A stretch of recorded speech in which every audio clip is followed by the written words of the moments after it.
On pense toujours que ça va arriver aux autres, mais ça peut arriver aussi à nous. J'ai fait un accident de parapente il y a 7 mois en arrière maintenant. Il y a beaucoup de personnes qui n'ont pas vraiment conscience de ce que c'est que d'être handicapé ou de se mettre à la place des personnes qui sont handicapées. On a peur de la différence généralement parce qu'on ne la connaît pas.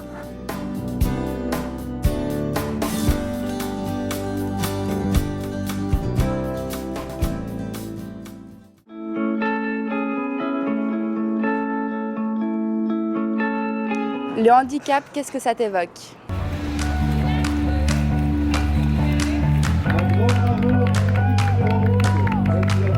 Je viens de la région de Vevey.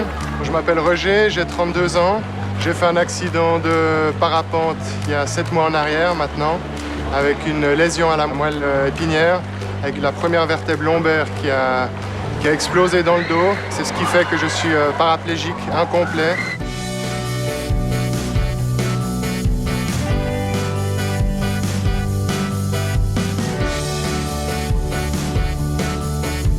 Le handicap, pour moi, ça évoque, étonnamment peut-être, des gens extraordinaires, dans le sens qu'ils ne sont pas dans la norme, parce que pour une raison ou une autre, maladie, accident, d'autres raisons, ils vivent différemment leur vie quotidienne.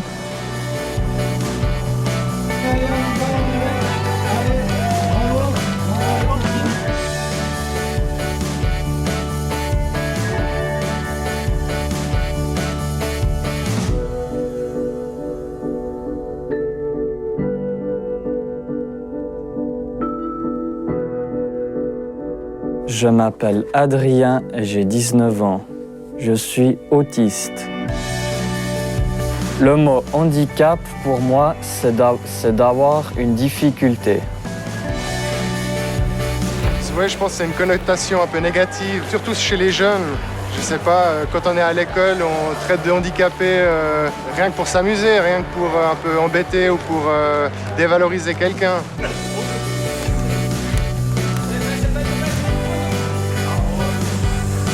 Alors le mot handicap, pour moi, ça évoque une difficulté et en même temps une envie de dépassement de soi. Pour moi, en fait, le terme de handicap est à mettre en lien avec l'environnement.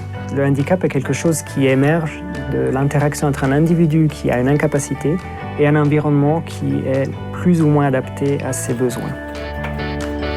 Le handicap, pour moi, ça représente des difficultés à surmonter, et puis, mais c'est des personnes qui ont beaucoup de courage et de détermination.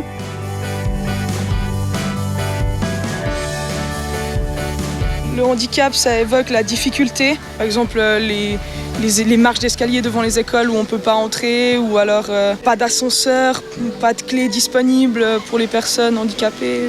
Quand on me dit handicap, moi ça m'évoque une personne en chaise roulante ou une personne qui est infirme. On pense toujours que ça va arriver aux autres, mais ça peut arriver aussi à nous. C'est pas vraiment une maladie, mais c'est quelque chose qu'on a qui nous empêche de faire quelque chose à 100%. Et puis, ouais, qui nous entrave un peu dans ce qu'on aimerait faire. C'est avoir une difficulté à s'intégrer dans une société. Les gens qui se moquent, premièrement, je trouve ça assez débile. Après, les gens qui sont mal à l'aise, comme moi. Il y a les trisomiques, ceux qui sont vraiment bizarres et qui me font presque un peu peur. Moi, j'aime bien les personnes handicapées. J'adore aider les autres. Je suis un handicapé, mais je vis toujours comme ça. Depuis mon enfance, j'ai vécu sur une chaise roulante, mais je suis content.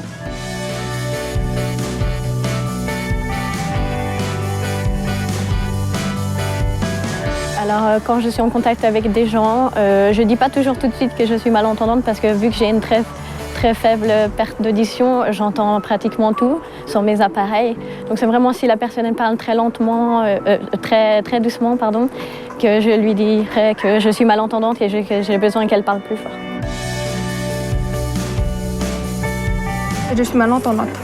Le handicap, pour moi, ça représente une catégorie de personnes qui ont une apparence physique différente des autres, ou alors un de leurs sens qui est, on va dire, endommagé.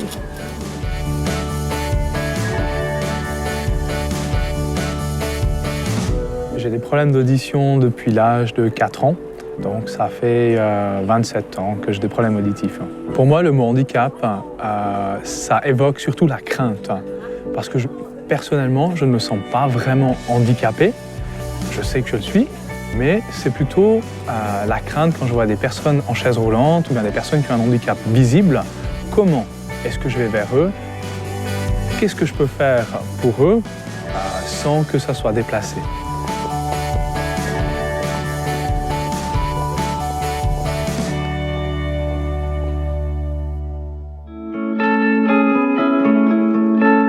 Pourquoi a-t-on peur de la différence?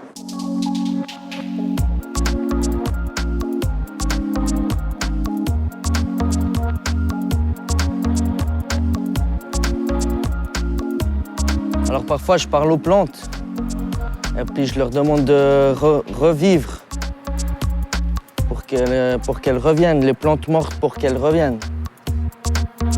J'ai différents taux d'humeur. Cette maladie, ça s'appelle une psychose.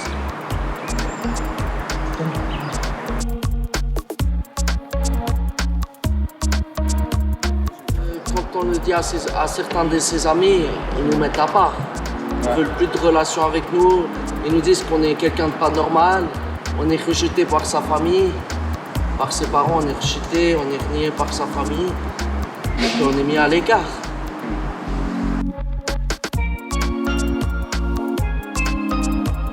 Quand on ne sait pas à quoi s'attendre, le premier sentiment qui vient, c'est la peur. Et puis après, il faut arriver à passer au-delà de la peur. Je pense que les gens ont peur de la différence car les apparences justement sont très importantes dans la société et ils aiment que tout soit globalisé, que tout soit normal, que tout le monde soit comme tout le monde.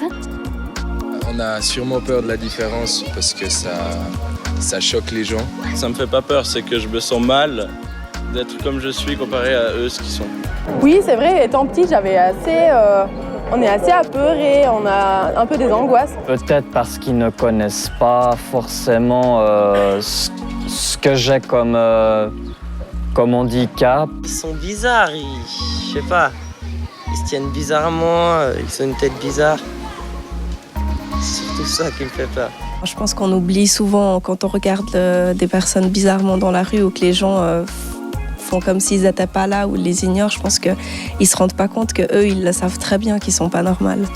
On a peur de la différence généralement parce qu'on ne la connaît pas. Et on a peur de l'inconnu de manière globale. Tout ce que l'on ne connaît pas et que l'on ne maîtrise pas nous fait peur.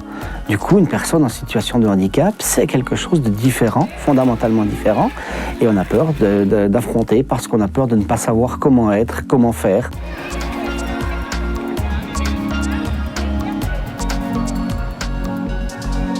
Je pense que c'est ancré un peu dans l'être humain que ce qu'on ne connaît pas nous fait peur et peut être une menace où on ne sait pas comment gérer, comment aborder. Les premières fois que je suis sorti en ville ou que j'étais confronté aux gens, c'était particulier. Maintenant, je l'accepte de mieux en mieux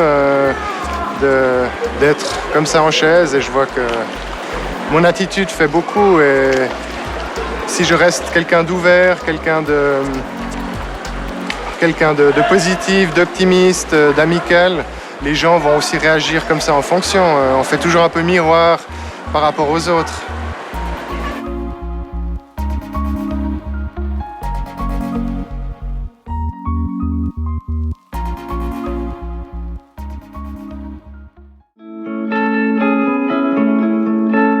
Quelles sont les plus grandes difficultés pour les personnes handicapées?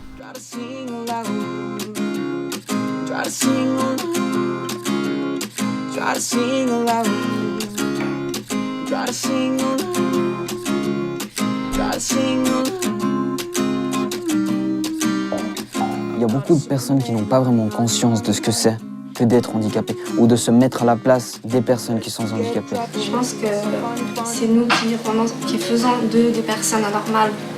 On les exclut et puis en plus de ça, on leur demande de s'intégrer. Alors qu'en vrai, c'est nous qui devons qui devons nous adapter, pas à leur handicap seulement, mais à leur manière de vivre.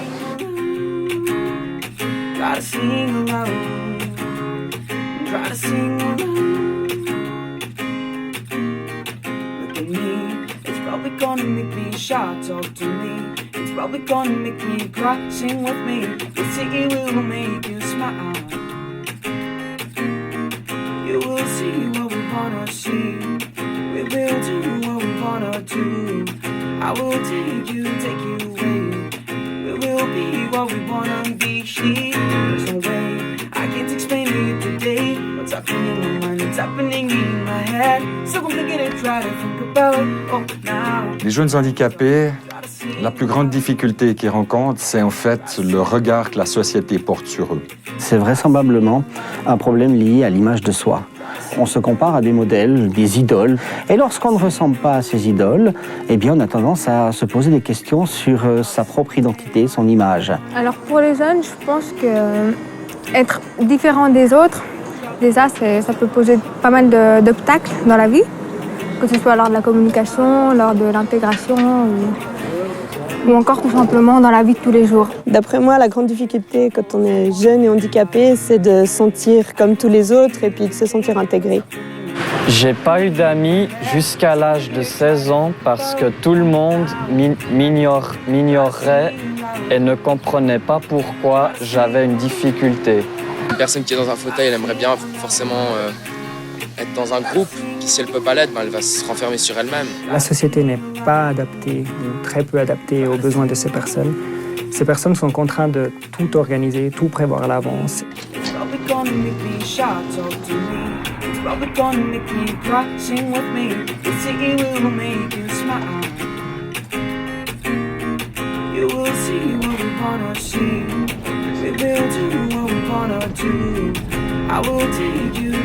Je ne penserais pas, je sais pas, les trottoirs pour les fauteuils roulants, les trains, les toilettes, les bâtiments, enfin il n'y a rien qui aide à l'intégration en fait.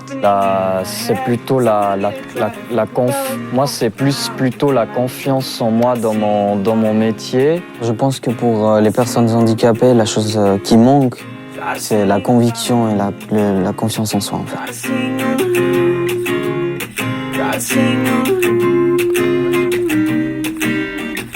Try to sing along, try to sing along, try to sing along.